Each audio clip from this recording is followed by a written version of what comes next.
with Renee.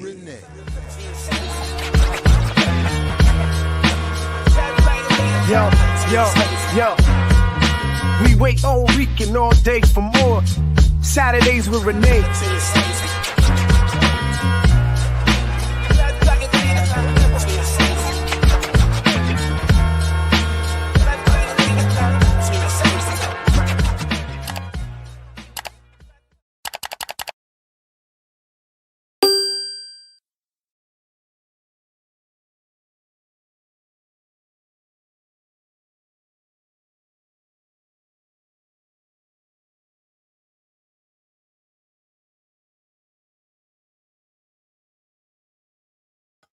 My bad. Totally messed up.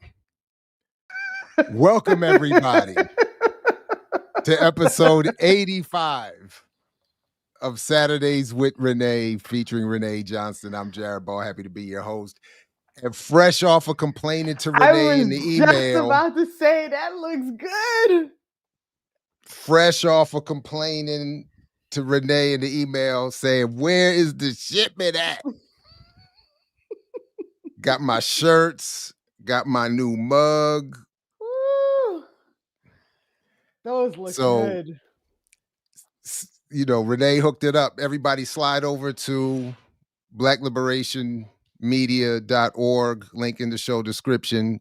Click on the store button and improve your summer swag. And you know, get mugged up.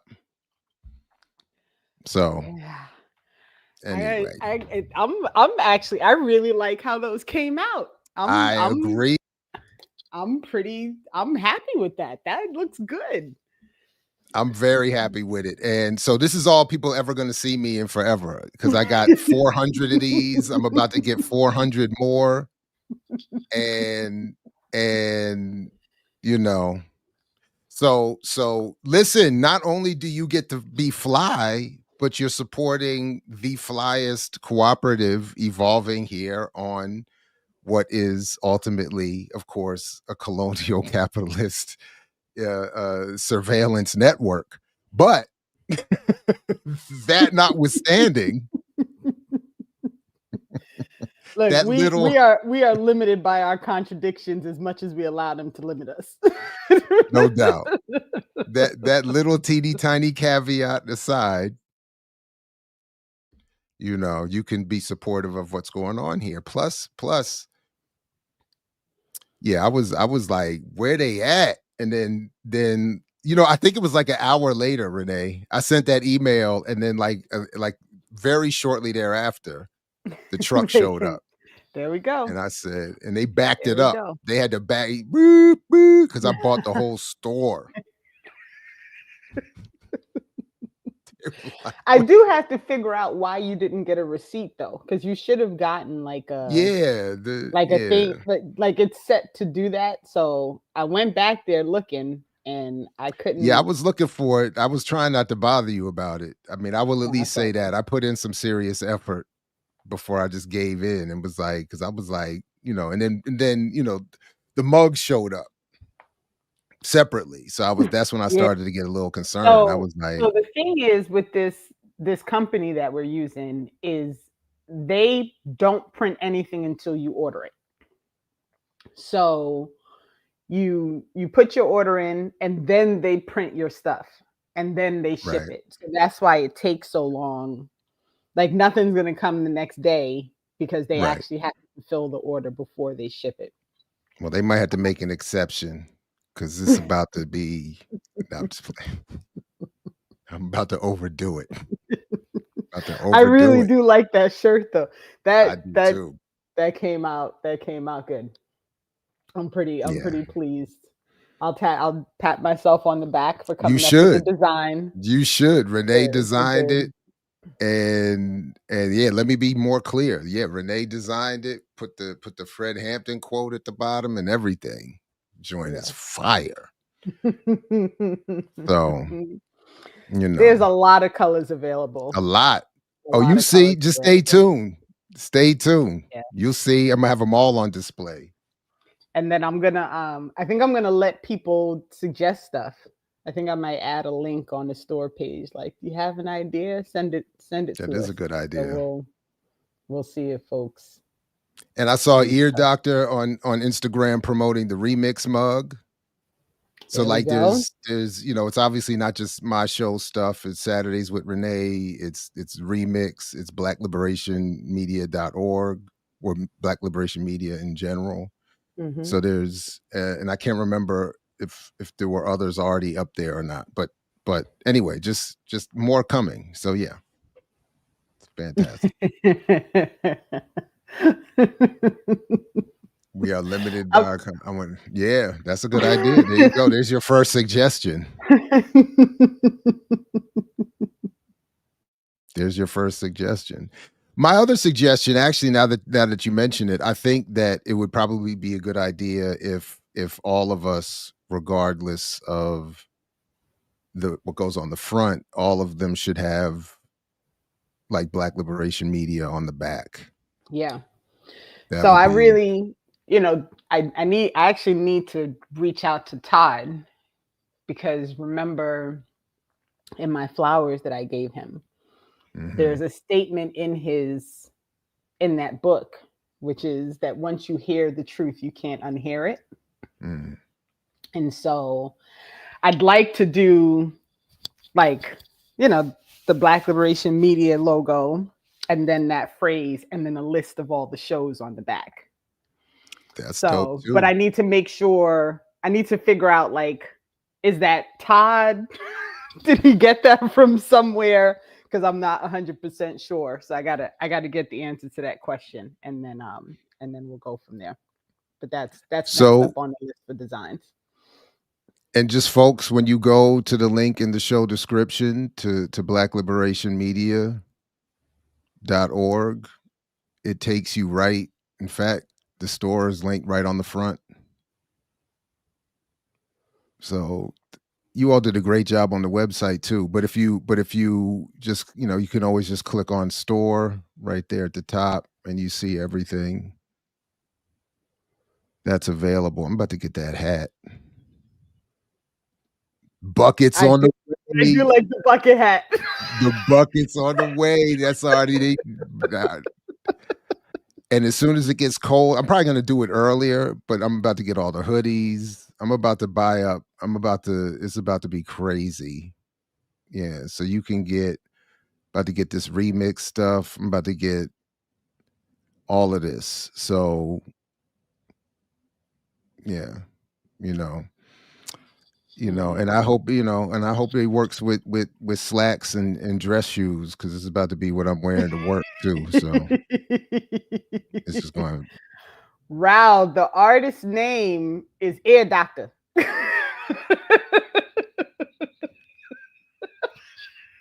He created it. He did. I mean, it's his. He created it. But what does Rao mean? What is? Yeah, buckets on the way. Yeah, that was Ear. Oh, my bad. What did you? No, that's me. Pushing, trying to. I didn't know if I had put that up or not. So okay.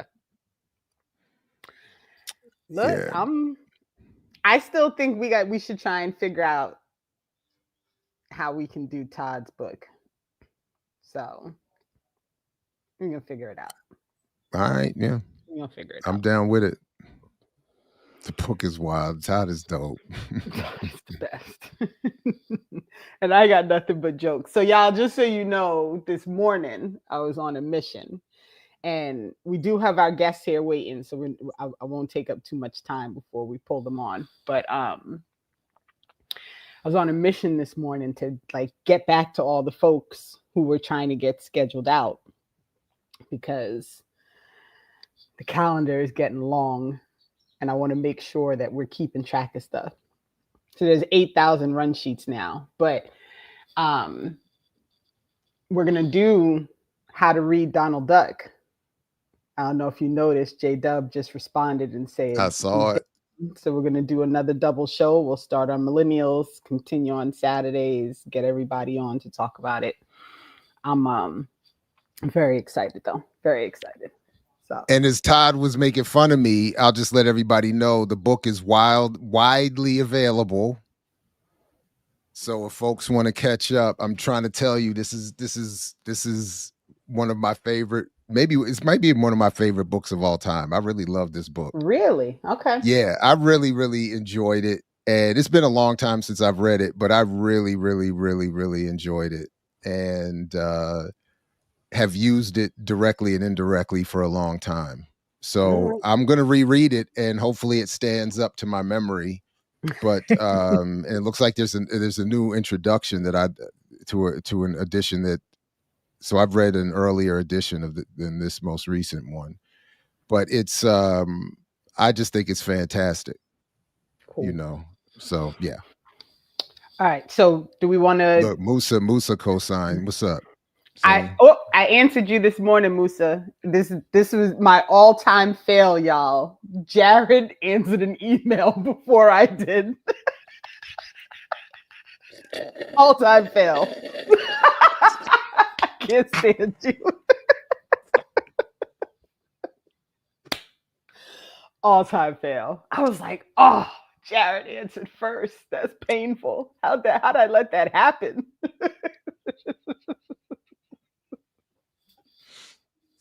So yeah. All right. So MK Fanon, if you can give thumbs ups that you're good to join, and then we'll pull you all up so we can get going. I can stop giggling and we can get going. All right, let's bring folks to the stage. I don't know if MK is staying on off camera and or mic only, but welcome to the both of you. Thanks for having us. Thank you. Thank you so much for joining. So our typical plan is we allow our guests to introduce themselves and to let folks know where you're from, why you're here, who you're with, all that good stuff. So Fanon, do you want to start, and then we can let MK take over? It might cut out. I couldn't hear the last little bit you said. Oh, it's okay. I was just saying, do you want to introduce yourself first, and then we'll let MK go? Right, yeah.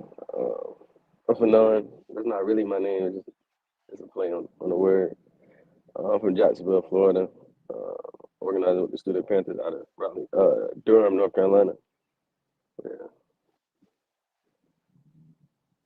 And I'm MK. This is also not my name. I'm from Durham, North Carolina, and I'm a student activist and organizer with the Student Panthers. Thank you. Right on. Welcome to you both. MK and Fanon certainly represents, bring up wonderful images and symbolism. So welcome to you both. And Fanon, if it's easier for your like sound or whatever to go off camera, feel free. Like, don't feel obligated to stay on camera. Whatever you're comfortable doing is fine. But if one of you could talk about the Student Panthers and like the history at NCCC, and maybe talk a little bit about the actual organization itself, that'd be great to start off.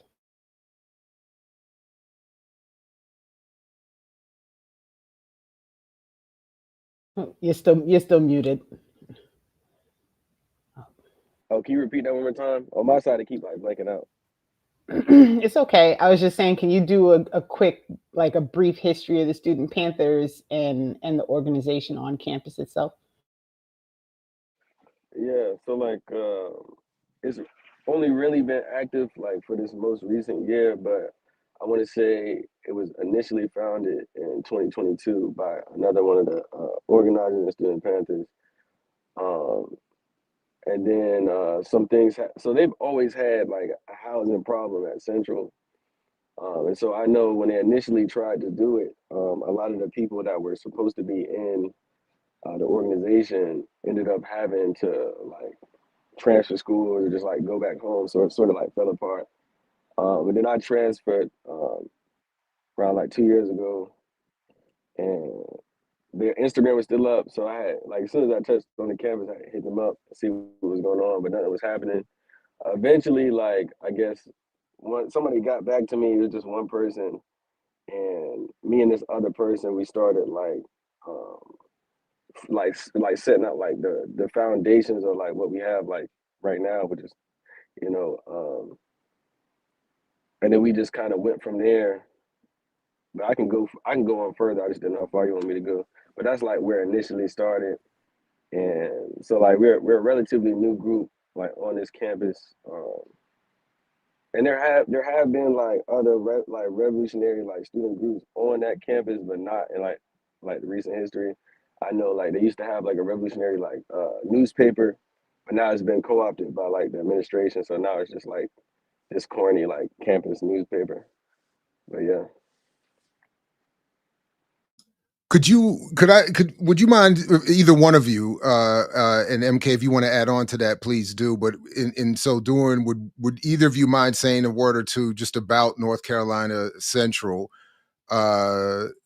which some may not be familiar with, part of the network of HBCUs, which has a particular, I think, important, role to play in this. And just maybe add a little bit about that to what you all say next or add on there.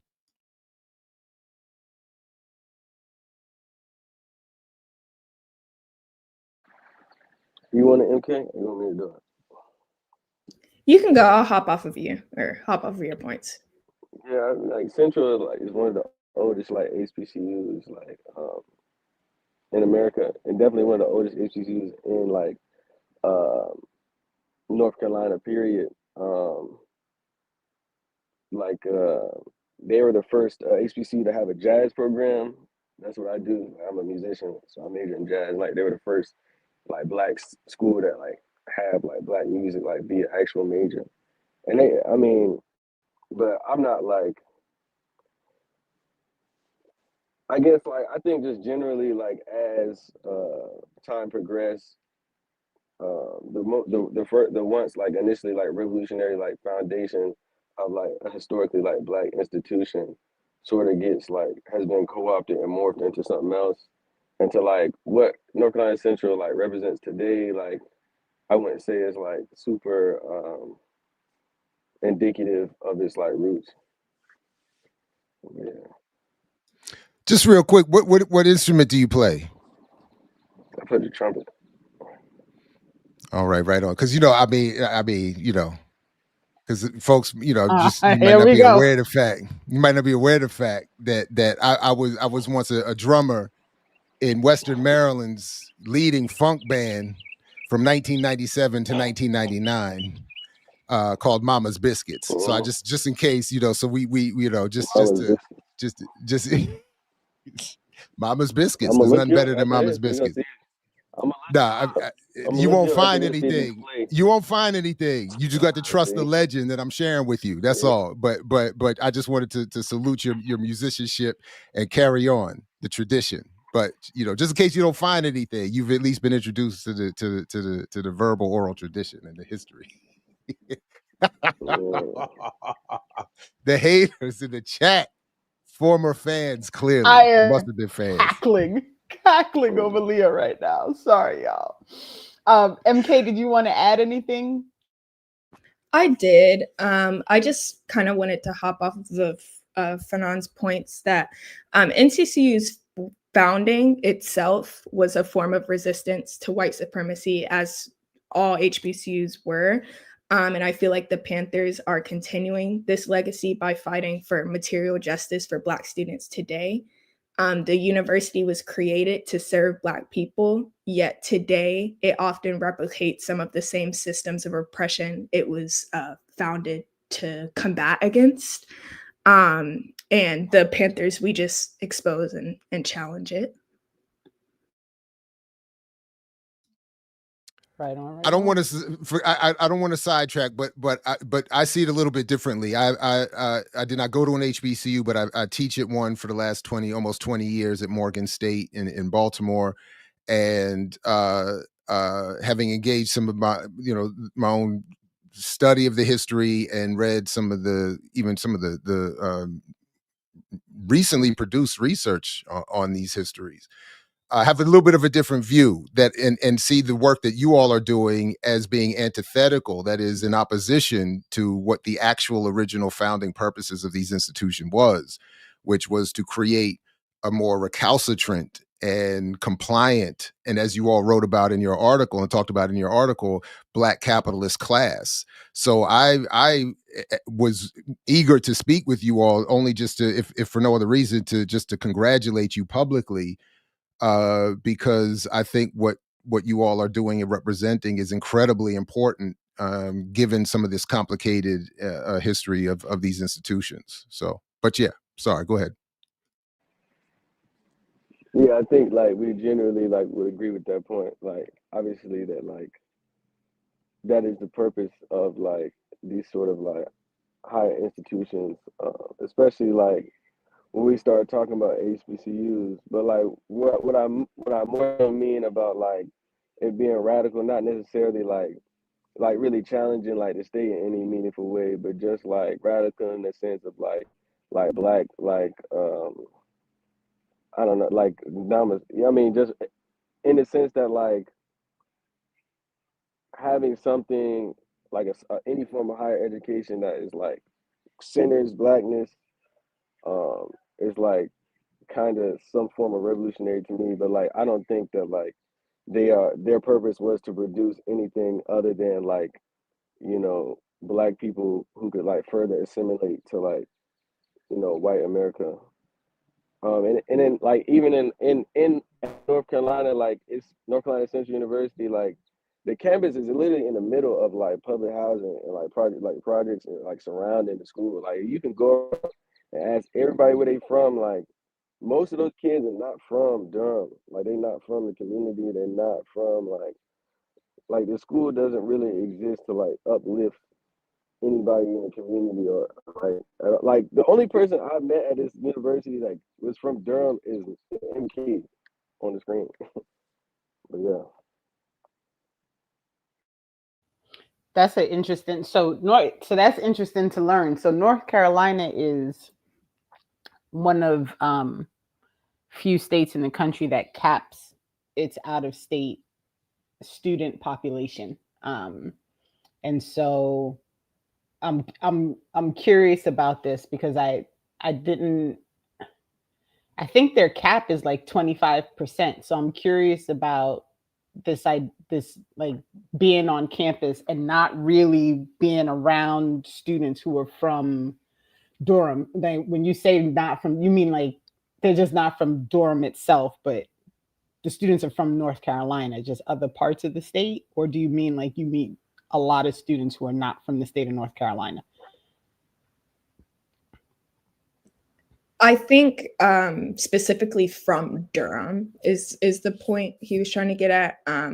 Yeah, I feel like students come from all over the state of North Carolina, but the percentage of students actually from Durham who attend North Carolina Central are very, very small. Gotcha. That I just wanted to make sure I understood. So, Yeah. all right. So you mentioned that a lot of this kind of kicked off because of the housing situation, and I noted somebody in the chat mentioned that housing at Central has been like this forever, going back decades. Morgan too. Yeah, I mean, this seems actually kind of commonplace amongst HBCUs, and I don't even want to say it's just HBCUs because the housing thing is a problem, I think, across campuses in general. But I do think it might be significantly worse at HBCUs, and I'll give everybody one guess as to why. But can you talk about in the interview that we read about the investigation that you all participated in to try and get really a sense of what it is that the students were experiencing and what was going on directly from the students? Can you talk a little bit about what that investigation, like what that looked like, how you all gathered that information? Because for me, part of this conversation is about getting people to understand what the organizing side of this looked like, right? So can you talk a little bit about that process? Yeah. So So like the initial, like we were trying, like after we were for a couple months, like we've been doing like education, we've been doing like weekly meetings, just like and then we got like a solid foundation of serious students who were like, trying to do something. And so we were trying to decide like what's the best way to like start getting doing like on the ground work. And like one of the questions that we kept trying to like answer for ourselves is like how do we get like students and black students specifically like re-engaged in like black revolutionary politics. And like we starting to study like what other like black radical organizations did, like how did they like go about like conducting a campaign, like what did they do to like see what they wanted to like mobilize around and agitate around. And then we saw that like the Black Panther Party, for example, like did a lot of like just like canvassing, something simple that like we could do, like so we studied some documents um about like mass work.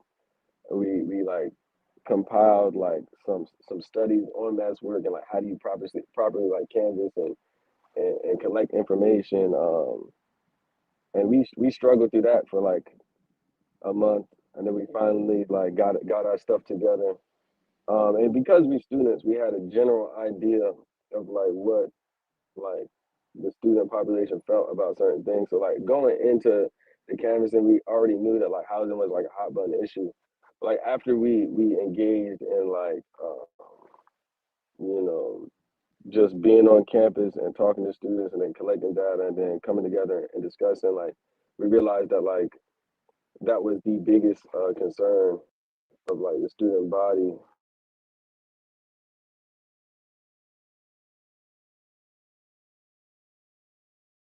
No, he just they just froze. MK, can you add to this at all while Fanon tries to figure out what's going on with his sound?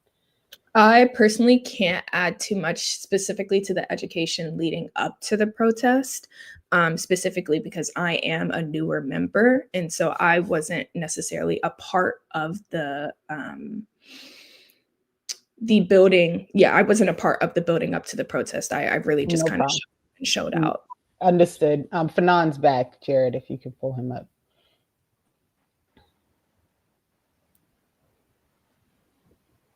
Yeah, my fault. But yeah, no, all good. Where did I get cut off at? You were explaining, that you all started talking to students about it was kind of breaking up a little bit. So okay, yeah. So we just went out after like engaging and studying like how to properly like collect data and engage in like mass work like that. We split into groups, and over a couple of days we started asking people general questions about like the campus and like what they need, um, if they were students, like if they worked. But like everybody we spoke to, like out of all the data we got from after compiling the groups, like there's just like a huge emphasis on like campus housing. And then we ran into like two issues. So not only we already knew that like a lot of students just like didn't have housing, but like it became like increasingly aware to us that like the housing that people had was just like not fit for like human beings to live in.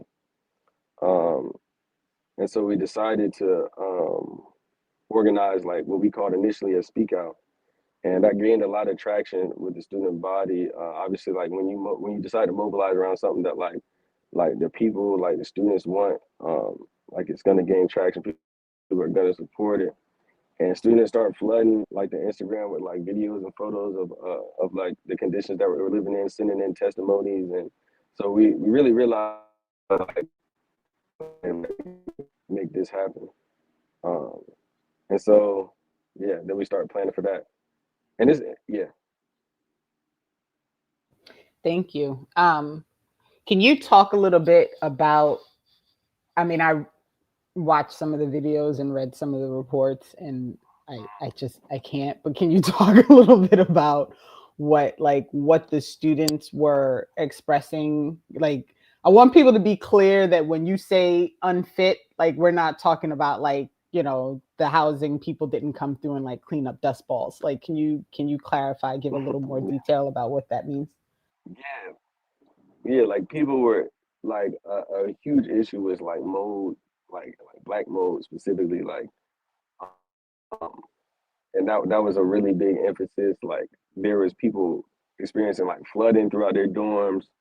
There are people that just haven't had AC for like the entire year. Like there's a like a roach infestation that's like getting out of hand. There were dorms without clean drinking water. Like people were sending videos of turning on their faucet and it's not water. I don't know what it was. It wasn't water. Um, but yeah, things like that. Not just like you know dust mites in the corner. Like real genuine. Like okay, this is not okay. Also, rat infestations in a couple of the dorms as well was another thing. Okay. So all right. So you all do your investigation, you gather the information from students, you do this whole process of data gathering, you have your speak out. Can you talk about like the next step, which is the rally, right? That happened?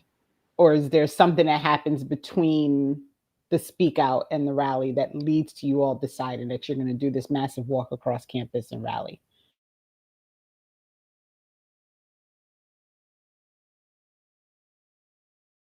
We just lost Fanon again. MK, can you take it? I can take this. Before the rally itself, the Student Panthers received countless emails, Instagram DMs from administration and other on-campus student groups, basically trying to cancel the rally, and that was the first kind of sign that this was just kind of going to go left. And CCU's response was just very targeted and discriminatory. They specifically had us change our name from Student Panthers at NCCU to just Student Panthers. They wanted nothing to do with our organization.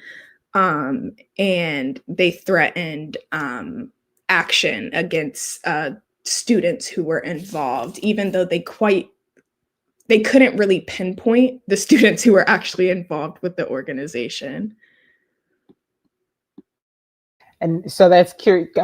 Jared, Fanon's back, if you can pull him back up. So I did note that a lot of the follow-up to the rally, and I don't want to jump too far ahead, was this idea that like these were outside agitators, which is always what they go to whenever stuff happens, is this theory of outside agitators.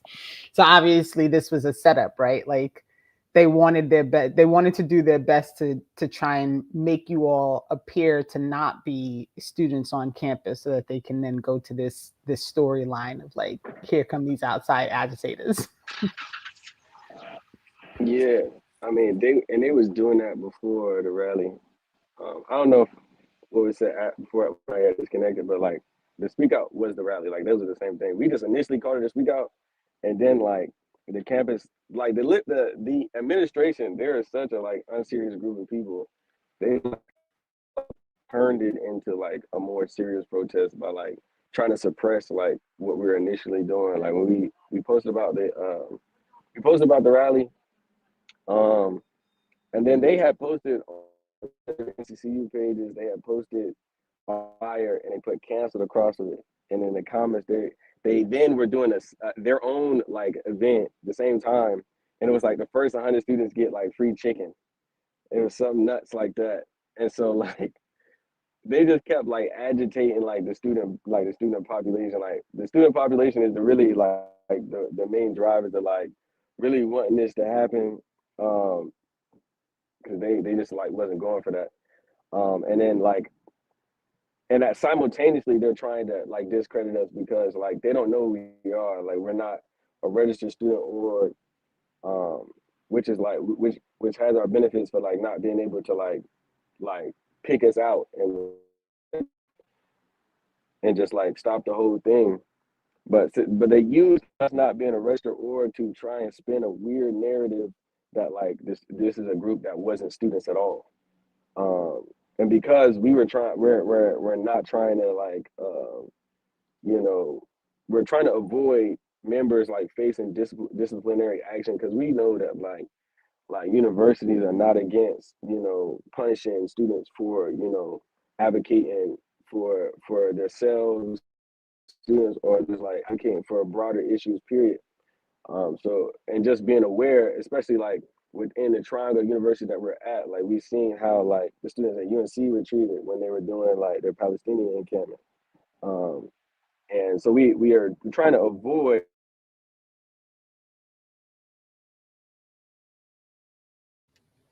Poor Fanon. MK, do you by chance know what they were about to say? I have no idea. If you can kind of reiterate the first question asked, I might be able to give you my it was more just trying to get a sense of, so first, thank you for the clarity that the speak out and the rally was actually the same thing, because I thought it was, when Fanon was explaining it, I thought it was kind of like a culmination of events. So I'm understanding now that this all happened at the same time. But Fanon was explaining, I'm trying to understand this whole, I want people to be clear about how the system works specifically against students by setting up this idea that you all are not actually students. So this idea of the outside agitator, and, you know, here come these people on campus to rile the students up when, you know, when the university is trying its best to like respond to the student needs. Does that make sense? No, that makes sense. So Central basically taking that step back and trying to claim that the protest was assembled by outside agitators was just their way of trying to negate any bad press. That was the whole issue to begin with. They didn't want a quote unquote protest on campus because of that reasoning, because there was some type of funding application in the works and they didn't want to look bad. But ultimately, the protest was made a protest by Central. Originally, it was solely supposed to be a speak out rally, and where students were able to, you know, have space where they could speak out about the things that were happening on campus regarding housing. And like Fanon was saying, Central turned it into a protest, turned it into something way more serious than what it was supposed to ever be. Okay. Jared, Fanon's going to keep his camera off and see if that helps when he's back. Is there anything else that you wanted to add to that, Fanon? We were just talking about how it was the university's response to the speak out that kind of turned it into what it became. Yeah. So like when we started posting about like the condition, like we started just like we put together like these posts about like, and y'all probably seen it if y'all did research, like we was just like some of the student testimonies and photos that were being shared to us. And once we started doing that, like that's when the campus like started getting like real aggressive, like with their attempt to like suppress. Um, so like they didn't really care about like student housing. They just cared about like what MK was saying about like the negative press it was getting, and like because it was like kind of blowing up, but only blowing up like within like the campus, and the administration, they blew it up themselves by just being so like silly and unserious. And like I was saying before, because we're not out facing, like they use that as a way to intentionally like be like disingenuous and frame us as like this outside organization, because they know we're not gonna like we not all not just gonna like, you know, like, hey, I'm in Student Panthers, we're actually on campus, you know what I'm saying? Um and so they use that as a way to just, and they do the same thing you know, in Howard. Like they start outside agitate, like I don't even know what outside agitators would come to a campus about student housing. I don't even know what they was talking about. But yeah, just super unserious.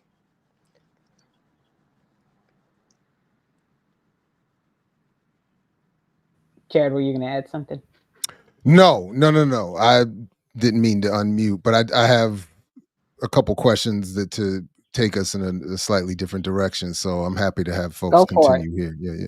No, go for it. I have my next set is off this too. So why don't you go ahead? So, well, one of my questions you somewhat answered already is about faculty support.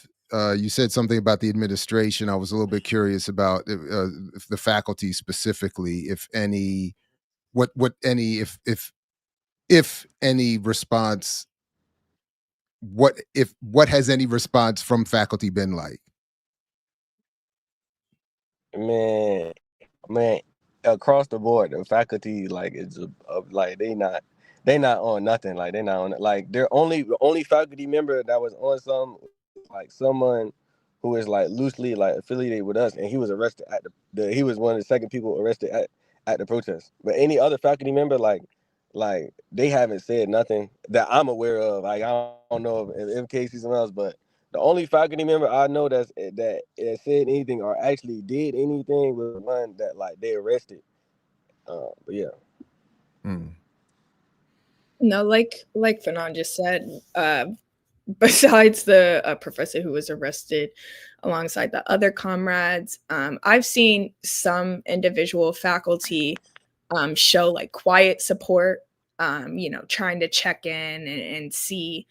But institutionally, the support wasn't matched that at all, and a lot of faculty felt pressure to stay neutral. Sorry, you could go.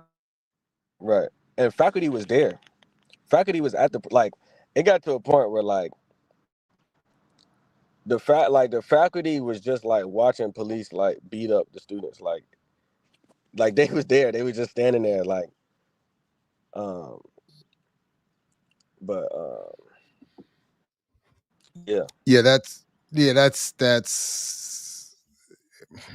that's unfortunate. I do know that well, not about Central in particular, but I do know that faculty are often encouraged not to support students, in part because the universities know that student protests such as these and what they fear could evolve into something more threatening.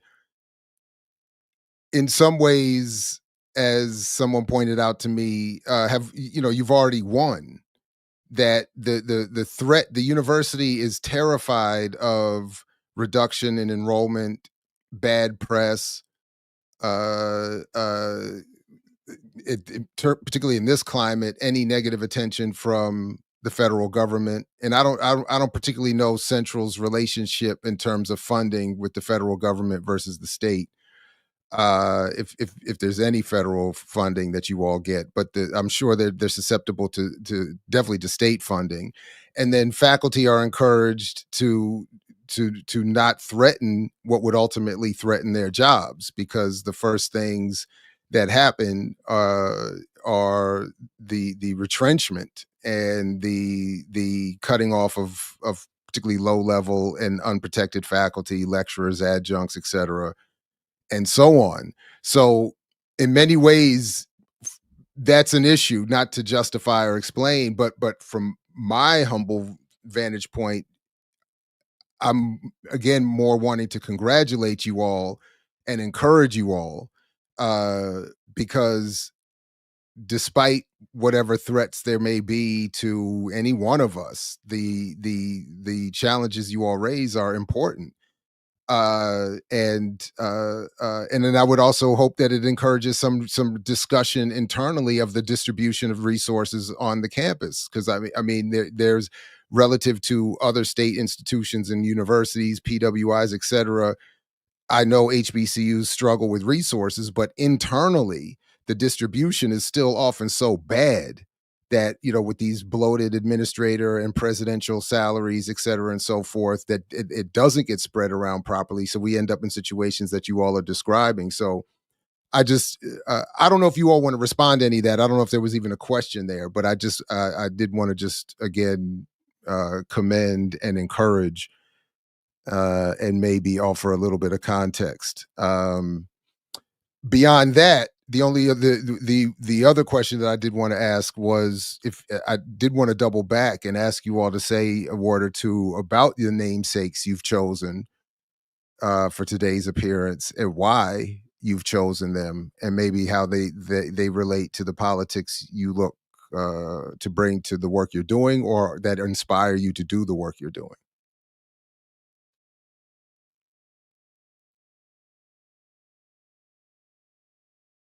Yeah, so like obviously, my name is based off Frantz Fanon. I chose the name like I told you they got this this student newspaper that like when we started doing like putting it out that we was doing the rally or whatever, the student newspaper had contacted us like wanting to do an interview, and they decided me and one other person should do it, and we didn't trust bro, so we didn't give him my name, and obviously like he gonna put it out in public, and we didn't want the university to like do discipline action like before we even got to do the rally yet. So I chose Frantz Fanon because obviously like he's a black revolutionary, and that's like where our politics are grounded in. Like student Panthers and play off the Black Panther Party for self-defense. It's just rooted in like the black radical tradition. So like when I was trying to think of a pseudonym, that's just like the first thing that came to mind. Because I was actually rereading Wretched of the Earth, and so like he just been on my mind because I've just been thinking about a lot of his work. Yeah. Kind of the reason I chose the name that I have is sort of kind of why Fanon chose the name that he has. I've just chosen to stay anonymous for personal reasons, but mainly just to avoid retaliation from the institution. As a student organizer, obviously visibility comes with risks. This isn't about fear. It's just about personal protection and strategy. Yeah, we not we not scared of nothing. We like it's mainly about strategy, because it's just very difficult for them to sort of like come down hard on an organization they don't really know anything about. So they can only speculate, like, and even so, like we still getting like targeted. Like I know myself, I've been like targeted by like specific police officers on campus. Um, but yeah. Thank you. And I don't know if you both can tell that I am also behind a screen. So, and I listen, Jared knows a lot about the backstory with what's happening in my world. And it is also very strategic, me being behind the screen. So no worries on that side. I am interested in what you just said, Fanon, about still, the surveillance that's happening on campus. And I did note, I read a couple of the news articles, and I watched a piece on that was the local news. And I noticed that there was the dorm police, and then there was also the campus police that were on campus. And I noted when I was reading the story, and I'd like us to get a little bit into the dorm 5 and how this went, on the quote unquote criminal justice side. But can you talk a little bit about that surveillance and about the fact that there, this private police force that exists on campus, and what the role is that both of those forces have played in this that's happening right now? Yeah, we definitely can get into that. Like, I guess just to start, like, I guess I'll just like describe the environment, like, even before the protests like started. So like, I know, um, so like there was a gigantic police presence, like literally like 2 hours before the protest like even started at the location that we were supposed to do the protest in. And I know Mac had, MK had like reported that she had heard something in the student police department, like little building. If you want to speak on that before we go on. Yeah, I was dealing with something besides the specific the housing protest that was going on, and I just happened to be in the police precinct that we have on campus, and I overheard a few of the officers speaking about the protest that was going to be going on campus that day. And I remember one of them, I can't remember specifically which officer it was, but I know it was one of the officers who was brutalizing students, kind of just making joke and light of the situation, and kind of saying like, oh, we're gonna be professional about it this time. And just very, just insensitive and joking comments that were made just around the entire precinct that morning. And that was, I believe, 2 or 3 hours before the protest was even set to happen. And even then, I was seeing not only Central police officers, but Durham police officers and Chapel Hill police officers kind of rolling up in the area at that time. Right. And so like we all, after like Mac had said something, like had sent one of the student Panthers to go check out the area, and he had said like just police everywhere. And so at this time I had to do like a news interview like right before. And so I did the interview, and then I just told him I'm about to go sit in the middle of the courtyard, because like the police were like, it's a courtyard, and they were like blocking off both sides. But they weren't really doing anything to students that were walking by. They were just kind of like sitting there. You know how police get the posturing, hands on vests and stuff like that. So I just sat in the middle of the courtyard to see if they told me to go. They didn't tell me to leave. And so we progressed from there. But like, so we learned this after the fact. But like, after the UNC encampments, there was a policy change that like gave universities the power to like call on other police departments to come aid them in like any sort of like protests or like suppressing anything like related to the campus.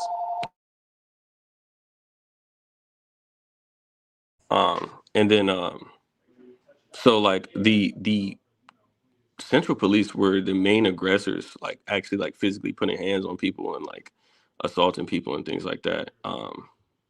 And the UNC police were also there like in tandem with them.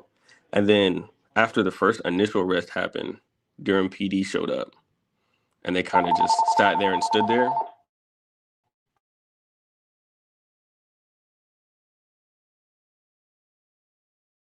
They just kind of sat there and stood there. But yeah, I don't have any more questions about that to go a different route or what. But yeah. Now, I was just so one of the things I noted in the interview that you that I read was you said something that I found to be very profound, which was that there is no such thing as peaceful protests because of the state. Essentially, is what you said. Like, you can't ever have peaceful protests, because the minute you go out there and you do something that whatever the powers that be don't want you to do, say, present, whatever have you, the state comes in, they create this, this. I mean, like watching the videos, it is wild how they just kind of came in and just started wilding out. But this is what the state does consistently. This is why Deruba refers to them always as armed agents of the state. Like, this is typical behavior. But I don't know if you want to talk any more about like what actually happened once the police came in, once these armed agents came in, like how, you said a couple of times the brutality and things, if you want to talk a little bit more about exactly what happened. Yeah, like the only thing pigs know how to do is will. So like we didn't anticipate how much police were gonna be there. But once we saw like police there, we knew that like there was no way that like the protests could ever be peaceful. And that's like, police officers are just violent. And that's really all they know how to do is engage in violence. So it's not really much we could do to like, prevent that. But so after I sat in the courtyard, it's really just me in the courtyard, because like police intimidate people, especially like Black people. Like our relationship with police is already like a very like antagonistic relationship, a scary relationship, like just like being around like police, like just get my nerves up. So, and they obviously know that, and they trying to dissuade people from like coming out and letting their voice be heard. But like the more people congregated, the more people like just like got more courage and started showing up. And we got a pretty decent crowd. And the moment we started begin to rally, that's when the police just start moving in like mad aggressive, like how they do. And they grab somebody, and that's when one of the professors is like talking to police officers, trying to like see like why such a strong police presence like for students on their own campus. And they grabbed bro, and then the professor that was there in support like turned and looked their way. As soon as he turned, they get to slamming him, they get to slamming the other boy, and just like all hell break loose. And one thing about the students on campus is that like they didn't falter in the face of like the outward aggression. I think that like the police thought that like maybe they could like scare people away, but like the more aggressive the police got, like the more like up in arms like the student body got. And those were the first two initial arrests, but they were just so aggressive off the rip. It was like to me, it just seemed like that was what they was told to do. Like, yeah.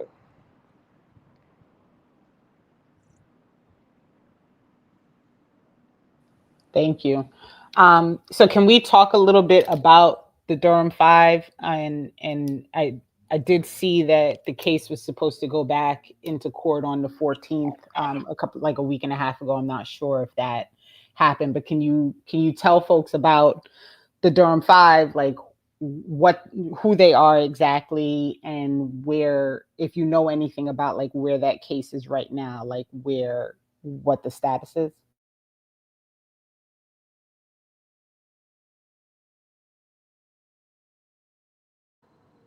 Yeah, so like the Durham Five, it just consisted of 5 people that got arrested at the protest, like on a lot of flimsy charges. Some people just got like arrested on just like resisting arrest. That was the charge.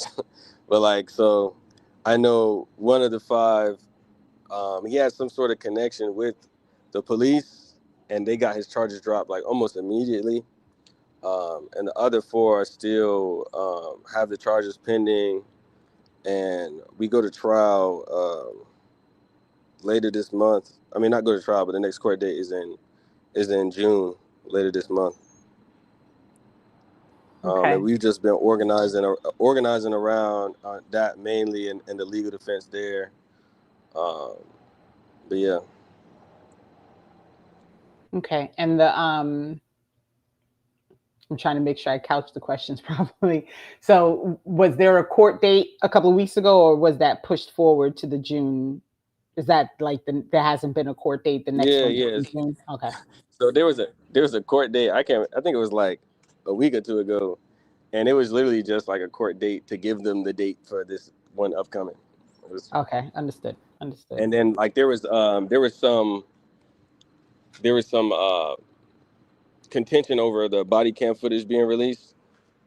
But I think the update was that the DA got shown. I think we got access to the body cam footage, I believe. That was the most recent update on that. But initially, when we were at court that day, there was no body cam footage. So all they did was just like schedule another date. But yeah.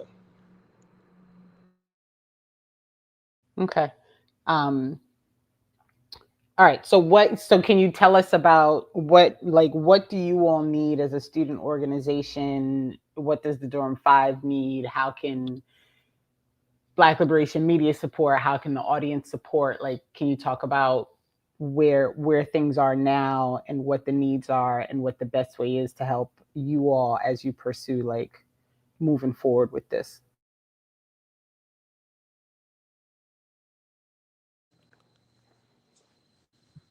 Yeah, so continuous pressure on like the campus in general, like continuously talking about it and like following the case. Like pressure on like investigation into like the police department, like the body cam footage, like was only shown to the DA. So like, you know, that's something we're still fighting to get access to, as well as we've been raising funds. It's like we got a Chuff fund on the Instagram, on the Student Panthers Durham Instagram. We're raising like legal fund. We almost met the goal, just a little bit more ways to get that. We also have been encouraging people to like write letters to the school, and we created a template with that. But yeah, I don't know if MK, you got anything to add? No, I feel like you covered specifically the issues that we're like actively seeking support on. Okay. So we'll make sure, and Jared's having a struggle, right? Okay, there it is. So if folks can make sure that, you know, they take a second to support, follow the Instagram, read the stories, send the letters if you can. I wish I could be surprised by these types of stories at this point, but, you know, armed agents of the state coming in from within the campus and outside the campus to cause bodily harm on people who are trying to just, you know, get someone to pay attention to the fact that they are living in untenable, you know, accommodations. I like the idea that this is like, you know, we're gonna come down on the students because they're pointing this out. But as usual, you know, the state would much prefer to focus on fighting those who are trying to do something than to actually do something, right? Like if half the energy that these people put into making you all look like outside agitators and making sure that the press, you know, gets presented a certain way and all of those things, like if half the energy was put into, I don't know, fixing the campus housing, maybe they wouldn't have protests. So it's an interesting. I'm just this is exhausting. Like these. Yeah, just like through like study and like how systems work, the police function, like how like education functions, like within like a white supremacist society, like what it exists to do, like having that general understanding, like I'm not surprised, but like they really just like, you know, just further point out like their function, you know, like, but yeah. Thank you. I just want to bring, so A-Rob's been putting a couple of comments in the chat, and I just want to make sure that I share those before we let you all go. He said, Jared, I mentioned NCCU to you before when they gave a white professor a $500,000 grant to do a project on a Black woman called Cleopatra. I mean, typical. I don't even know what to do with that. And A-Rob, just so you all know, Fanon MK is in North Carolina, and if I remember correctly, is a grad student. And A-Rob can let me know if I'm wrong about that. But he said one of our council members brought up the police response and how extreme it was. The mayor downplayed it. This is also typical behavior, to pretend like things happen, you know, not so bad, right? And if you don't mind, Fanon, I'm gonna double check, but I know that A-Rob was mentioned wanting to be kind of in contact. So I if it's okay with you, I will pass along your contact information to A-Rob so that they can connect with you. This last piece I find really, really interesting. A man was shot and killed inside the Durham Police Department last week. They claim the man went for the gun, and that shot came when he had the gun. Typical to have these storylines coming out of police departments, people getting shot, and you know, we're just we're just gonna keep on acting like stuff, this crazy shit ain't happening. I did want to very quickly about the Student Panthers itself as an organization, if you don't mind, before we let you all go. Can you clarify two things for me and for the folks watching. One, you've mentioned multiple times like Black revolutionary politics, and someone in the chat said like, what does revolutionary mean? I think I have a sense. I don't want to speak for anyone ever. So can you talk a little bit about when you say that we are trying to focus on Black revolutionary politics? Can you explain what exactly you mean by that so people understand what is at the core of what the organizational roots are? Yeah, so like what I mean by Black revolutionary politics is that like, you know, like what the Black like political tradition is rooted in, and it's rooted in like anti-capitalism, anti-imperialism, like, you know, opposing the state in a meaningful way, and not just like in a performative, you know, passive way, you know. But that's, yeah, like exactly what I mean, like like revolutionary. And revolution isn't like when we just like reform our way, you know, to death. And that's not what like the Black radicals was writing about, like Frantz Fanon, like Huey, like Assata Shakur. You know what I'm saying? Like not like Kwame Nkrumah. So those are the people that like some people like our politics are rooted in, um, and really de-investing in the neoliberal like political spectrum of like Republican versus Democrat. Because at the end of the day, like we recognize that these parties are two of the same that advocate for rugged individualism, that advocate for hyper-capitalist, hyper-individualistic society, which really has no benefit for like, you know, Black people. And we talk about being liberated, and we talk about Black liberation, we talk about being liberated from these systems of oppression that have been placed upon us by force. Um, but yeah, I don't know if MK got something to add. Yeah, I feel like he covered it mostly, but I just kind of wanted to, I guess, give a synopsis more of that. Black revolutionary politics isn't solely about reform and about dismantling systems that were never built for us in the first place, which is only part of the work that we're doing. It means fighting for collective liberation, not just representation and performative politics, but building power from the ground up, and specifically rooted in the needs of the Black working class peoples. But that's my point to it. Thank you. I just Go ahead. Ken, I just want to take this opportunity before my browser crashes again to give. He took too long. Y'all, this is wild. It's usually me with the problems. I can't believe Jared's having problems. While he tries, I assume he'll figure out in a second that he froze. So, well, tech is definitely an op. Yeah. There you go. Yeah, so you froze. apparently I can't share my. Oof. The state's mad at us, y'all. This is crazy. If you go to the Black Liberation Media platform, there's a new playlist. Wild. This is wild. All right. So while I just have one last question for you both, which is if you could be very, very specific, if possible, for me.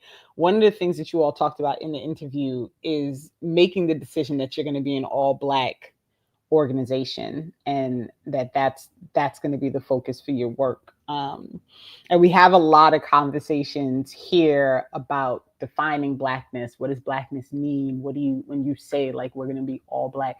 Can you just talk a little bit about that also to discuss like what does it mean to be an all Black organization and how you define Blackness as you seek, to work together?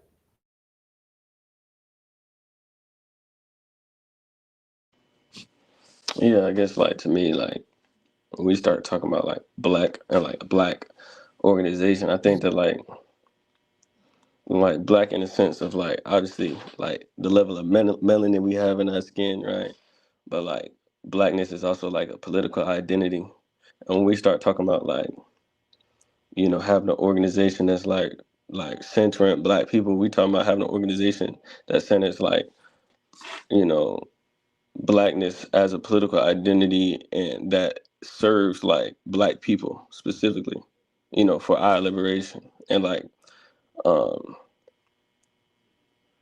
but yeah, like and like because we're on the HBCU, like it gives us like a unique opportunity to like work specifically with black people. We on the HBCU in a predominantly like black, you know, area, you know, so it gives us like a very unique position to operate in to like, you know, advocate for our community.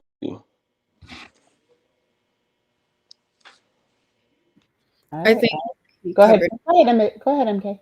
Sorry, I think he covered it well. Being an all-black organization, specifically on an HBCU campus, allows us to build solidarity across our shared experiences and organize from a place of collective power and care. It's mainly about building solidarity among those who live under the shared weight of anti-Black oppression, while grounding our work in the legacy of Black radicals who have done the work for us in the past. All right. Thank you. I wish I knew what was going on with Jared, but I really appreciate you both coming on. I appreciate your time. I appreciate your information. Is there anything that you hoped you would be able to cover that that we didn't kind of talk about at all today? Can you repeat that? Yeah, I was just saying, is there anything else that you know you kind of had in mind that you would have liked to have us discuss or cover that we didn't get to while you all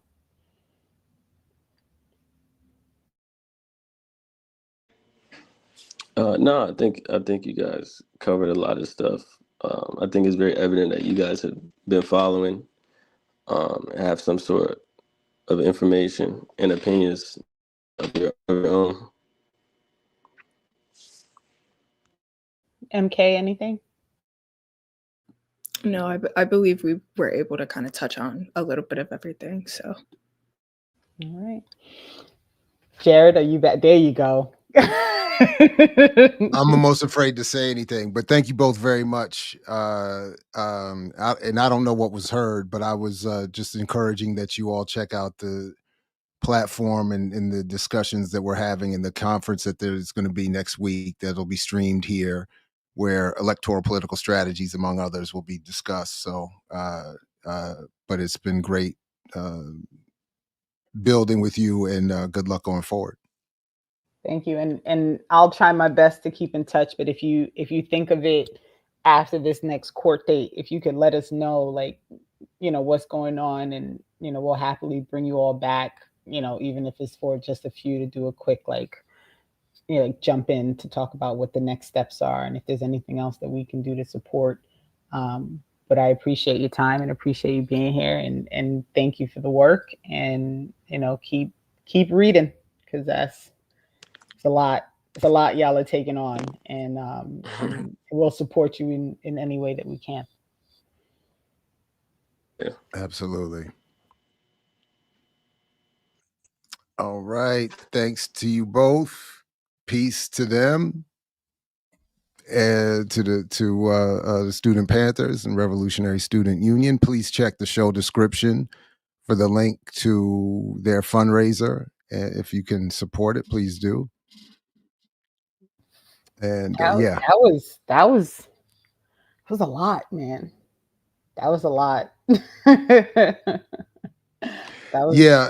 And I again am happy to see students at an HBCU engaging in this way. There's just so many ongoing contradictions with those institutions, but the plight is consistent. right. Yeah. And you know, when I was reading the charges that, these 5 people are up, and it's interesting because the one professor who did get arrested, if the picture is anything to go off of, is a white adjunct professor. Oh, that's So, perfect. right. And so, it really is like, resisting arrest, and it's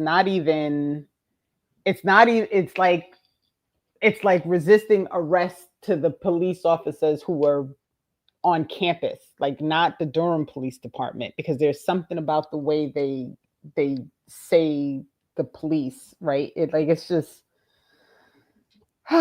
it's just wild. It's wild. So I'm struggling with if I even want to get this going, but I feel like it needs to be said. So I don't know who global warming is, but they've been like on this whole thing about meeting with the administration, and they should meet with the administration, and we should have the administration on so we can talk to the administration. Like, this ongoing battle regarding housing and so forth has been ongoing for decades. The administration, in response to what happened, made a statement that they were in North Carolina trying to see if they could raise funds so that they could try and address the housing situation on campus. The administration doesn't need to be notified of anything, okay? Talking to the administration is not like where, like, what the issue here is. What the administration cares about is this not being public. So, in fact, contrary to what this person keeps saying, them making a public statement where they actually have posted videos, letters, documentation about the actual things that are happening on campus, and forcing the administration to acknowledge the living conditions that their students are hindered by, is how you deal with the administration. So I'm over this whole, like, you have to play nice with the admin, and you have to be nice with the state, and you have to find ways to do things. People got arrested because they don't care about their students. Like, this whole thing kicked off because of the administration. So I'm done. Like, I'm not addressing this person anymore. But since they're like consistently in the chat with this nonsensical, you're misguiding the students. Like, I don't even know how you came on this show and thought like this was not the response you were gonna get. So that's that. I'd be curious to know what global warming's perspective is. Are you at all familiar with HBCUs, administrations, universities at all? Are you a student? Are you a faculty member? Are you an activist? I mean, I'd be curious to know. The overwhelmingly, meetings with the administration are there to co-opt and corrupt the effort. They're, it's in some ways similar to when people say, if you're critical of someone, even if you have no relationship with them, that you should have somehow reached out to them first or invited them to a discussion, as if that changes the nature of the criticism, or as if that's not just an opportunity for them to justify and spin an explanation. So and it also presupposes that these people are reachable and are interested in a legitimate, above board and genuine discussion. And administrations, as is the case with individuals, are often less interested in that than they are in being given a chance to offer their spin and to suppress and corrupt the dissent. Or, as we were talking about, my memory is struggling. What was the exact context? Now, of when in talking about recently the Freddie Gray anniversary, that the pretense of there being engagement with prosecutors around arresting the police who had killed or allegedly killed Freddie, or who were in custody of Freddie when he died, was done specifically to suppress dissent and get the protesters to go home, and it was effective. So administrators will often do the same thing. Yeah. Come meet with me. Come sit with. We'll have a town hall. Morgan State loves town halls, and the president and other administrators will get up and they give their explanation and they put their spin on it. And to the extent there's any exchange at all, it's just so that there can be a claim that this event occurred, and some again pretense to students being heard can be said. So I don't know what this person's claims are, but I think we're encouraging the students exactly as we should, which is to continue to study, organize, and challenge the administration for the bare minimum of clean housing and whatnot that they should have. So yeah, this idea that we're somehow doing them a disservice when the administration, with all the resources and power, have them in these conditions is kind of laughable. Right. And I'm sorry, Renee. I'm sorry. The one cap I wanted to put on it is that in no case is the oppressive conditions that any people suffer the result of those in power being unaware. You know what I mean? So it's this idea that we have to.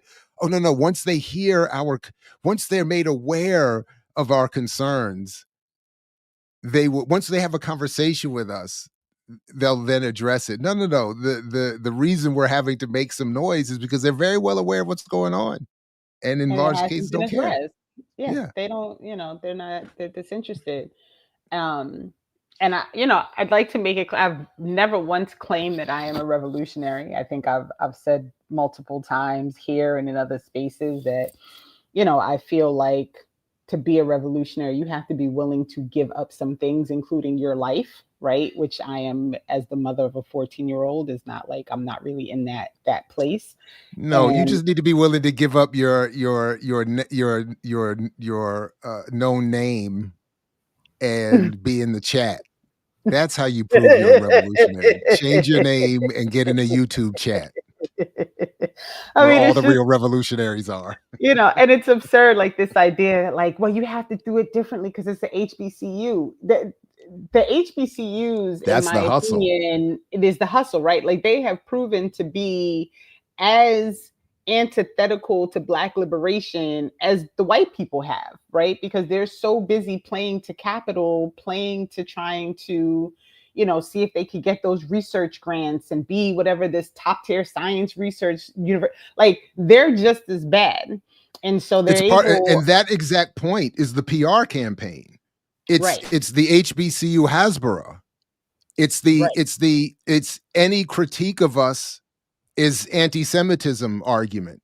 It's any criticism of us is anti-Black and anti-community, and that's how they get away with so much of what they do.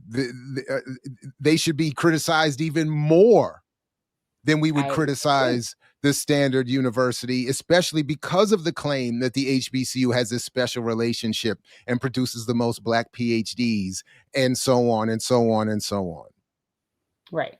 And, and we just have to stop. Like, we have to stop this whole representation thing, right? Like, an HBCU as a representation of Black excellence. So you have to be different.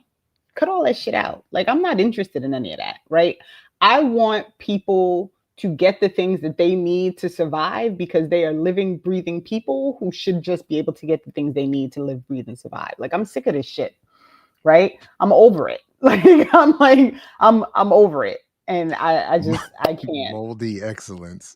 And I just real quick, because Chirimacha brought this up, and I think it's important to note, like, she says it's not just HBCUs. Even the CSU system in Cali had housing issues. That system serves more working class students than does the UC.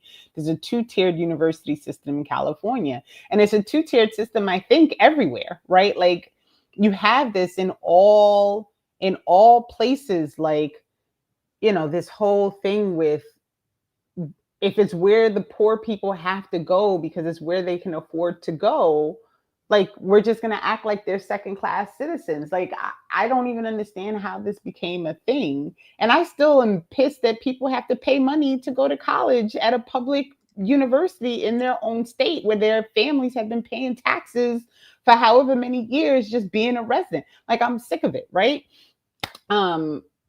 And I think we have to start fighting again, and we've talked about this regularly. Like we have to start fighting the bigger battles. Like it can't just be about like, well, it's an HBCU, so you have to meet the no. Like let's fight the fact that we are living in a place where the system is set up so that people are breaking their banks and living in debt for the rest of their lives to try and get something that everyone tells them they need in order to survive. Right? Like this is absurd. And I'm like, this global warming person, no lie, is about to get shut down. Like I'm over them. Like I can't even do it anymore. But anyway, so I don't have maybe the latest details aren't published, but the current chancellor of Central is Carrie Dixon, who's maybe this will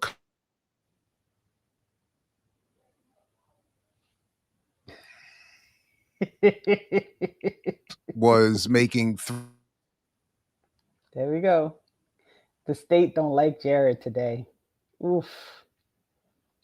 Yowza. All right, it's just me, y'all. He'll come back when he can. So real quick, one of the other things that I've been really watching since we're on this university conversation, and I think is important, is the young person who spoke at NYU's graduation and decided that the state don't like you today, Jared. So apparently, whenever I try to share screens, this is what starts the breakdown today. All right, because what I was trying to show. You want to put it in the chat, and I can try, or not? I don't even want to open up the tab again and look for what I was just trying to show is that I had looked up the salary of the chancellor of Central, North Carolina Central. And the current chancellor or president is the data apparently isn't out yet, but on open payrolls, you could see that the previous president or chancellor who retired in 2024 was making $330,000 a year.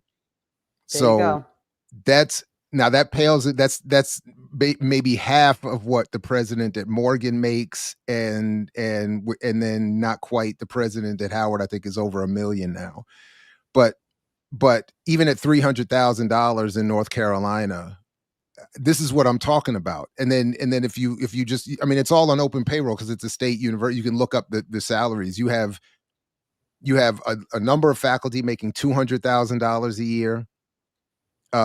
You have admin making $200,000 a year. So you have these what I think are, relatively speaking, enormous salaries, and then they're going to turn around and tell people, but we're an HBCU. You have to rally around us, and we're we're not like the big white universities. Don't attack us. And I keep and to me it's a microcosm of the internal Black community colonial struggle. Yes, Black people are oppressed, but within that oppressed community, the resources that exist are also poorly distributed and defended by a top 20%, more or less. And that has to be questioned. So, I mean, even while we're in this relative prison or unequal situation, the distribution could be much better. The treatment amongst one another could be much better. And part of what happens is what we've seen here in the chat today. Don't be critical of the Black bourgeoisie. Don't be critical of our institutions. Don't be critical of anyone in the community and support Black business. And support Black business. Support Black business. And we're not going to mention that the majority of quote unquote Black businesses, you only need to be 51%. So it could be a whole bunch of white people, and then you have one Black person who's given 51% ownership, and it's now a Black business. So like, Yeah, go Black business. That's what we're gonna do. I just can't. I can't. But anywho, so NYU. I don't know if you caught this thing that happened at NYU. So last week at NYU, during the graduation ceremonies, the person who was selected to do the speech, who actually is a trans Black person, spoke. Their speech was apparently pre-approved, and then they went rogue, which I'm all Pre-approved. about. Let's Oh, okay, go. okay, that's And slick. Okay. during the speech, they took the time to condemn what's happening in Gaza, spoke about Oh, word. Palestine, was very and I'm like nervous because I want to show people, because the fact that you haven't seen this tells me that maybe this is not as big a news as I thought it was, because for me this was big news. And so I'm nervous, but we're gonna see if I can pull it up. And then if I can pull it up and I don't freeze, then we'll see. But I don't push no buttons. So I'm mad that you can't, that you're not able to do it, because I I don't think, push no buttons. yeah, but again, first of all, it's not, it shouldn't be, me not seeing this as a story shouldn't be held as any standard. I missed tons of stuff. And similarly, if I am also able to figure out how to share screens, I think, now the only thing you have to remember is it has to be in Chrome if you want us to hear it. Okay. So if it's in Chrome, it's loading, it's struggling to load, but I do see it. Load. All right. Well, let's just see if we can get it to play, and then it's all right while it's loading and finding what it's. But then what? Then I'm assuming the stormtroopers came in and dragged them off to. No, actually, look, people got jokes. The jokes. Oh wow.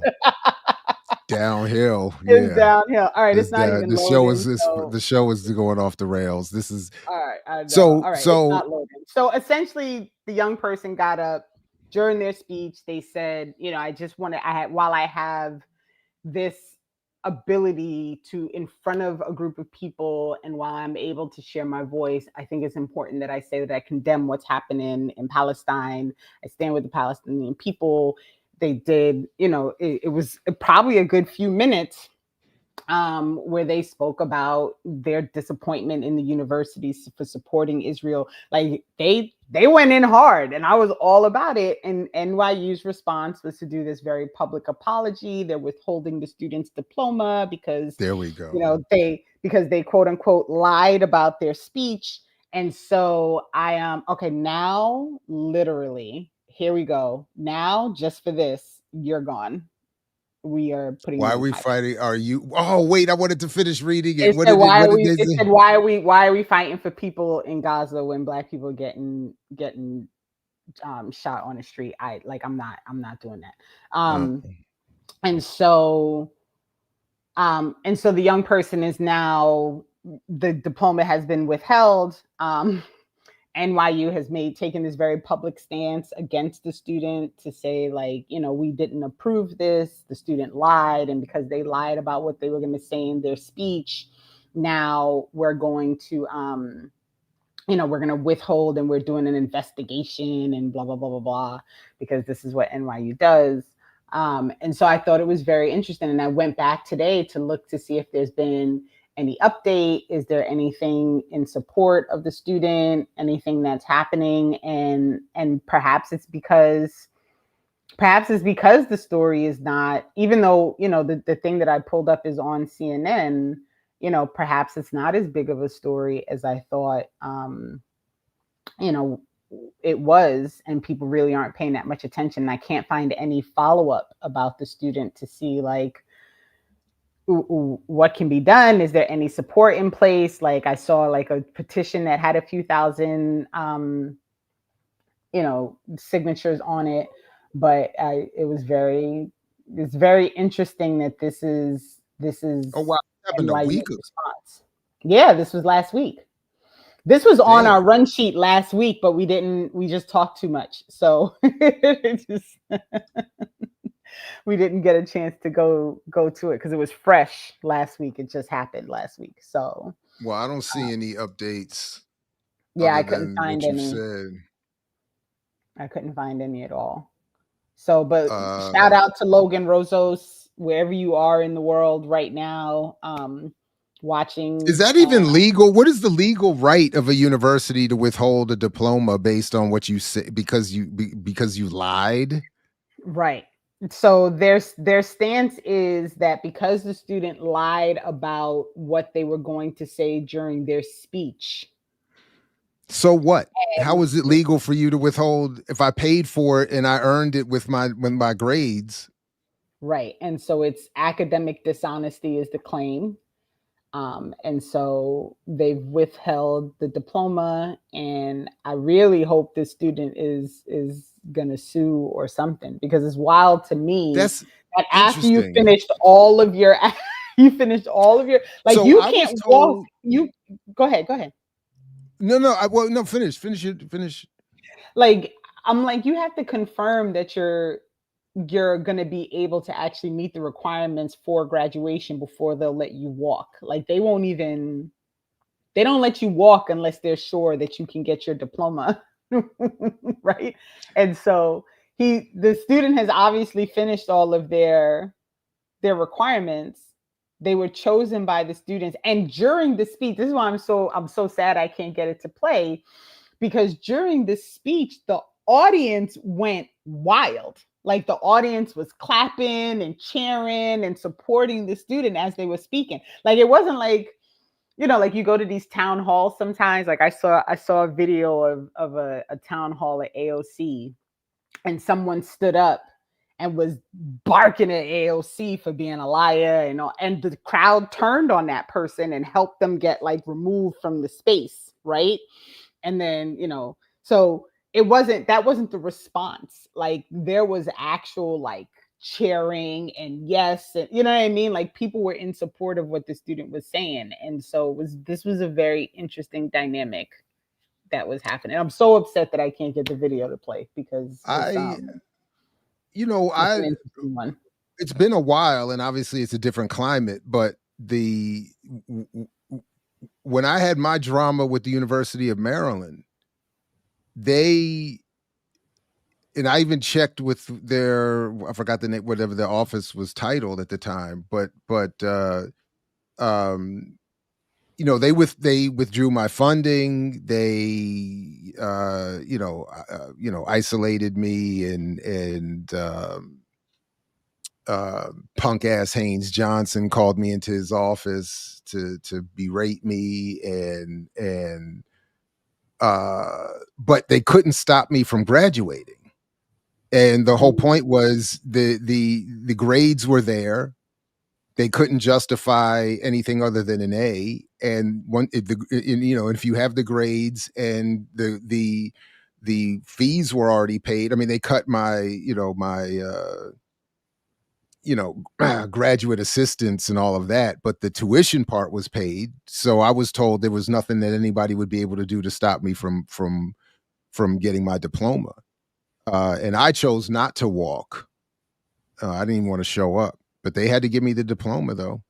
So I don't know how I'm very interested. I'm sure again, now I'm reading this Autocratic Academy book in slow motion. And one of the things I'm learning is that universities technically can do whatever the hell they want. So ultimately, right. I guess that's probably how they're doing it. I mean, there's right. No, but damn, I feel like, yeah, it's wild. Maybe that's what they want. I did drop it in the chat so folks can see they can read an article, and there is a link to the post that I think the student posted with the speech. And I just, this is where we're at, right? And so I think it's really important that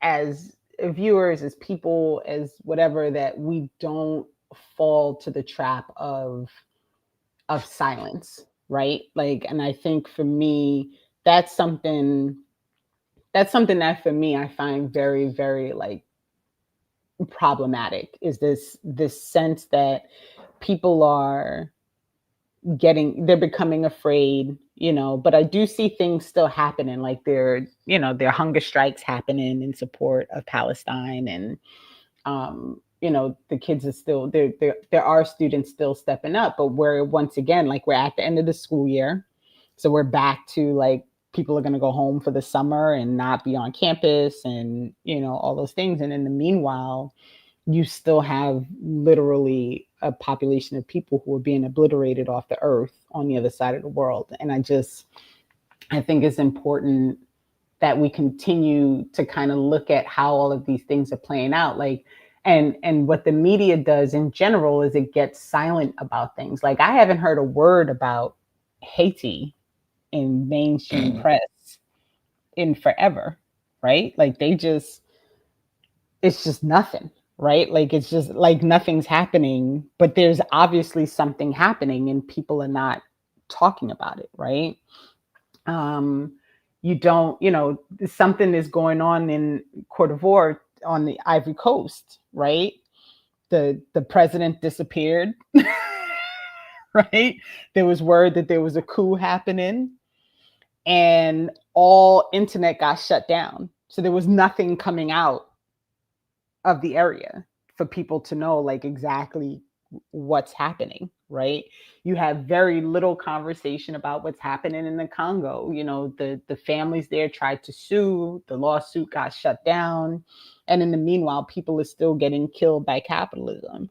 And so it is really going to be important that we not participate in the complicity of all these things that are happening, right? Like, it's got to be that people are willing to put, to just say the thing, right? And to put eyes on the thing, and to put ears on the thing, and to say something about the thing, right? Like, this student from NYU, I can't say enough. Like, and if you watch the speech, you can tell they're afraid. Right? Like, as the young person is speaking, you can actually, like, they take a breath, and like, they know that what they're about to do is going to end up being problematic, but they did it anyway. Right? And for me, that is something that needs to be celebrated. And I don't know if there'll ever be an opportunity for me to try and track down this young person, but I would love to speak to Logan Rozos and know like what went through your mind in that moment before you said, like, I want to condemn what's happening in Palestine, right? Like what happened? Like what like what were you thinking? Because that, to me, that is revolutionary. Right? Like, you don't know what's going to happen after you say those words, but I just felt like it needed to be said. So shout out to you, and I hope that the family's hanging in there, and that the young person's hanging in there. So wait, what did FD say about the Sahel? I don't want to know, y'all. I don't want to know. Y'all better leave my buddy alone, man. Yeah. And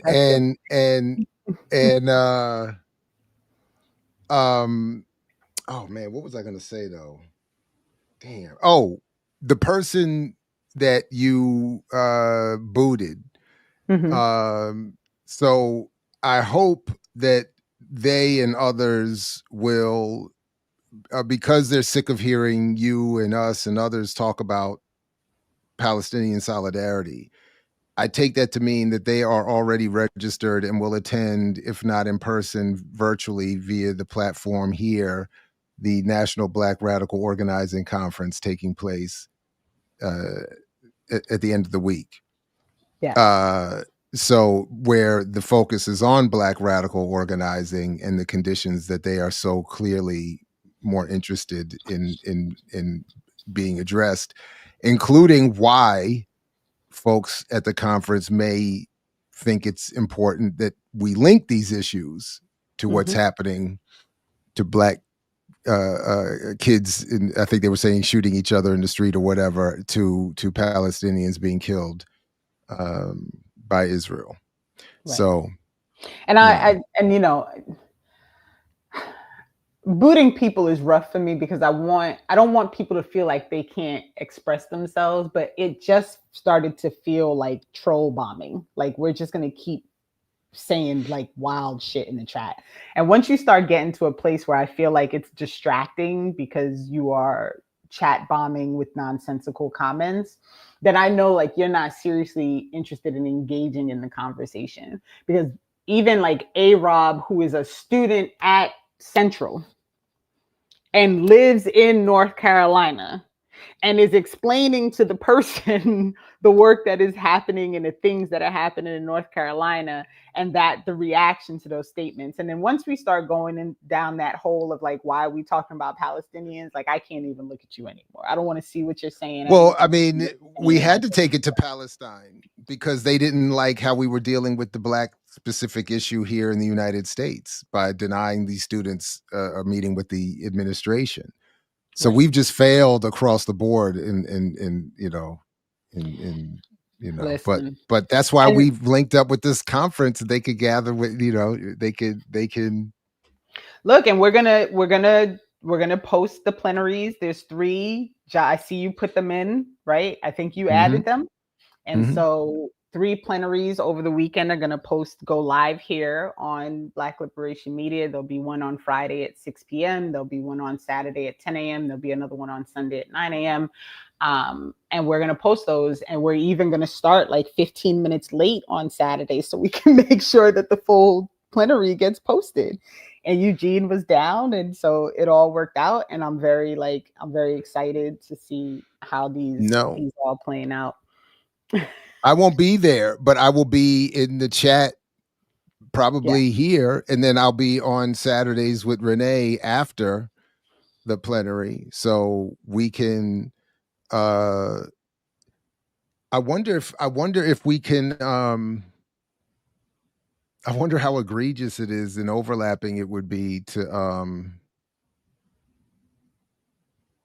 start Saturdays early and live watch the plenary with the folks on the platform. So we would be watching, Saturdays would be watching, I don't know what's scheduled, first of all. I don't even know. And I don't know actually the topic.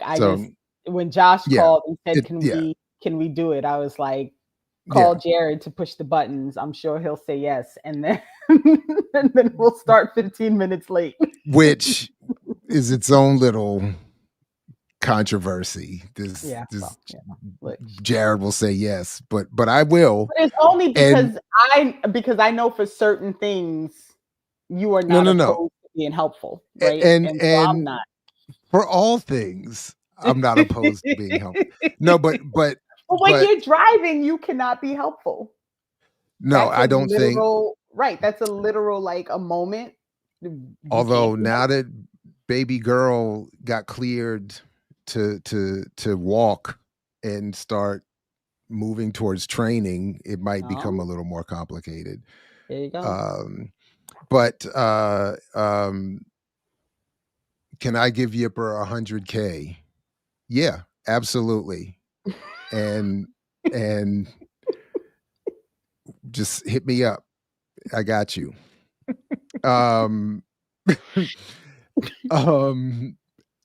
I forgot what I was gonna say. No, but I am gonna be watching the stream one way or another, and then if I have to interrupt for and then I'll be here obviously for our show. So right. And we got Eugene coming next week. I don't even know what to do with myself. That's right. Excited. Eugene is going to be here next week. Yes. And I said, I want us to and I reached out to him about this. I'd also like to get Rania, I should say. Sorry about that, Rania, on at some point. Because as I said to her, I've never interviewed her, but I think that she's but I've been somewhat following her career for a long time despite mispronouncing her name. So yeah, I am a baller. That's right, Jared, a baller. Just hit me up, 100K. I got you. Easy. So she was actually at the People's Forum with I think Katie Halper, and they did a talk, and I had tickets to go, and then something got scheduled at my son's school and I had to skip it. I was really upset. So yeah, if we could, follow up with that down the line, that would be great. I'm all for it. Let's do it. I'm trying to think, is there anything else that I really wanted you? Oh, the book recommendation. So y'all,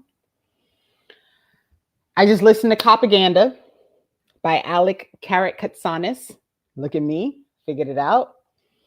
It was an excellent read. It was filled with resources, and Alec went on a real deep dive looking at the history of media presentation of policing situations. It was wildly deep, though. Like, this was a deep dive like no other. I really appreciated it. I appreciated it so much that I went on a mission, and Alec is now going to come to New Jersey and do a book talk and a book sign-in and a whole thing in July. Details will come soon about that, but I'm super fired up that he agreed to come and to do that presentation. So we'll be doing an author talk on propaganda and talking about police propaganda in the media here in New Jersey during the summertime. So I'll keep folks posted as we get details going for that. I started the book this morning. It looks to be as good as you say. Listen. So I'm looking forward to it. And not for nothing, the Audible, and I can't wait to ask him this question. Like, did he have any say? Like, did they research who was going to do it? Because the book is filled with sarcastic, like, just the way it's written. It's filled with sarcasm about how journalists do things and how the media responds to things. And the person reading it reads it with that snark, and I'm all for it. I'm all for it. I'm here for it. And Dre, I have seen Skip Intro stuff and on Propaganda, and it is good. Yeah, I'll just leave it there. It's good. So there's that. And then if folks are interested, we did that whole conversation with Jared Weir. Shout out to Millennials Are Killing Capitalism, talking about the two reports that came out of Harvard. And I don't know if folks are aware that the Trump administration decided that they were going to tell Harvard that they could not accept international students anymore. They revoked their ability to provide those student visas. And then Harvard, of course, went to court. The court said that the administration couldn't do that. So that's now on pause while they have that ridiculous fight about Harvard. But I point this out because I think it's really important that folks remember that Harvard is fighting to maintain their ability to oppress their students and staff members. And so don't forget that Harvard is not on Palestine's side. Harvard is not on the people's side. Harvard is not interested in making sure that students and faculty are able to speak and to try and fight for them to divest. But unfortunately, Harvard is going to be put up as like the people's institution, right? Because they're fighting back against Trump, and it's wild to me that's the home of MK Ultra. Yeah, it's is the people's universe, the people's champ. It's the people's champ. I can't even stomach it, man. I can't even stomach it. It's a fascinating time we're living in. Definitely fascinating. So that's all. I think I'll stop there. There's a couple other things on the run sheet that we haven't gotten to, but we can circle back to those another day, another time.